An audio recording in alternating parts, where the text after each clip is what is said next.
दोस्तों आज हम बात करेंगे छोटे बच्चों की स्पीच थेरेपी कैसे होती है, खास तौर पे जो बच्चे स्पेशल बच्चे हों, ऑटिज्म, डाउन सिंड्रोम या हाइपर एक्टिव बच्चे होते हैं, उनको बहुत ज़्यादा दिक्कत आती है।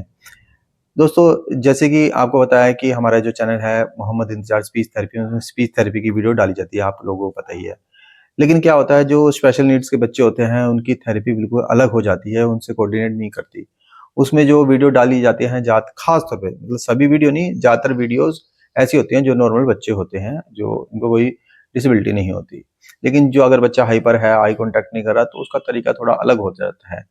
क्योंकि स्पेशल बच्चों को ये समझाना बड़ा मुश्किल हो जाता है कि जीभ ऊपर लगानी है, टंग पोजीशन ये करेक्ट करनी है, ऐसे ब्रीदिंग एक्सरसाइज करनी है, तो वो इस तरीके से नहीं होता। ठीक है, उसको समझ में नहीं आता कि ये चीज़ हमें क्यों करवाई जा रही है, किस लिए करवाई जा रही है।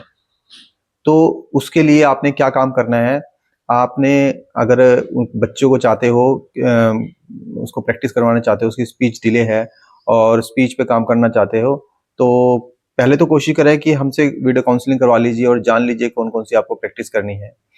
ठीक है?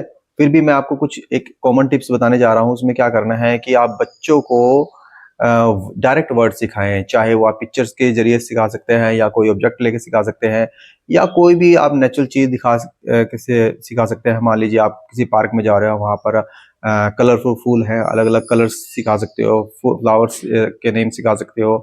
ठीक है? कैसा एटमॉस्फेयर है उसके बारे में सिखा सकते हो, पब्लिक के बारे में सिखा सकते हो, मेल-फीमेल के बारे में सिखा सकते हो। तो वो दिखा के और बता के और बार-बार चीज़ें सिखाने, यानी रिपीटिशन होना बहुत ज़्यादा ज़रूरी है। और आप कोई भी अगर मान लीजिए घर पे भी प्रैक्टिस करवा रहे हैं, तो छोटे-छोटे वर्ड्स करवाएँ।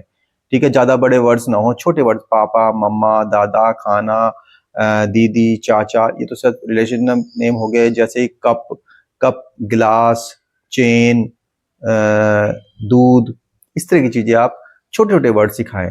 छोटे-छोटे वर्ड्स सिखाने से उसकी जो वोकैब्युलरी है वो बढ़ेगी। जो चीज़ें आपने आज सिखाई वो कल भी सिखानी है, बार-बार रिपीटिशन करनी है, इरिटेट बिल्कुल भी नहीं होना है।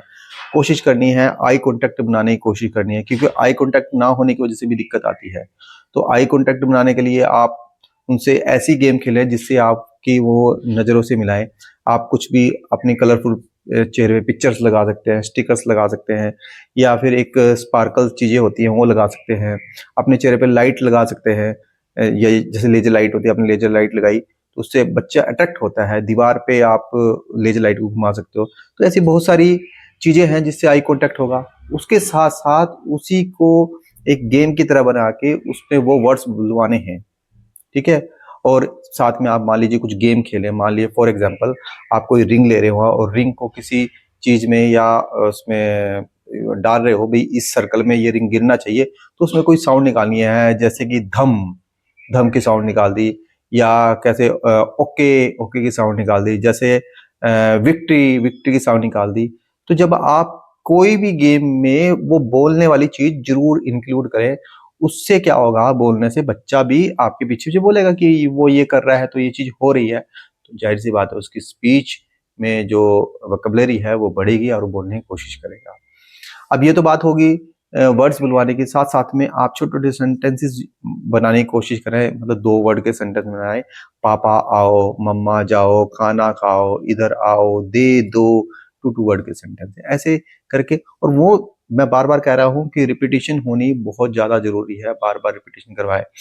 जिस भी स्कूल में आपका बच्चा पढ़ रहा है, तो उसको बताएँ कि हमारा बच्चा स्पेशल है, इसके ऊपर थोड़ा-सा ध्यान देने की ज़रूरत है। उनके टीचर्स को गाइड करें, क्योंकि टीचर्स कई बार स्पेशल नहीं होते, स्पेशल एजुकेटर नहीं होते, उनको नहीं पता कि इनको कैसे डील करना होता है। वो थोड़ा समझाने की कोशिश करें कि इस तरह थोड़ा ध्यान दें, बच्चे के साथ इंक्लूड करने की कोशिश करें। बच्चे को अगर आप टिफ़िन में खाना दे रहे हैं, तो कोशिश करें कि वो आप बच्चों के साथ शेयर करें। उसमें खाने में क्या-क्या है, वो बताएँ बच्चों को और वो बोल के पूछे, आज खाने में क्या बनाया है। टीचर भी एक्टिविटीज़ करवा सकते हैं कि आज आपने टिफ़िन में बताओ कौन-कौन क्या-क्या खाना लेके आए, वो हमें बताएँ और वो किस चीज़ से बनता है, वो किसने बनाया है। बहुत तरह-तरह के सवाल आप पूछ सकते हो। तो बच्चा जब आम बच्चों के साथ रहेगा, उनके साथ गेम खेलेगा, तो कुछ बोलने की कोशिश करेगा। मेरा कहने का मतलब ये है, कोई भी आप एक्टिविटी कराएँ, किसी भी तरह की एक्टिविटीज़ करवाएँ, चाहे आपके वो उसके टीचर हों, आप खुद हो, उसके फ्रेंड्स हो, जिसमें बच्चा बोल पाए, तो धीरे-धीरे बच्चा बोलने लगेगा। इसके साथ कुछ एक्सरसाइज़ भी ज़रूरी है, टंग एक्सरसाइज़ और ब्रीथिंग एक्सरसाइज़।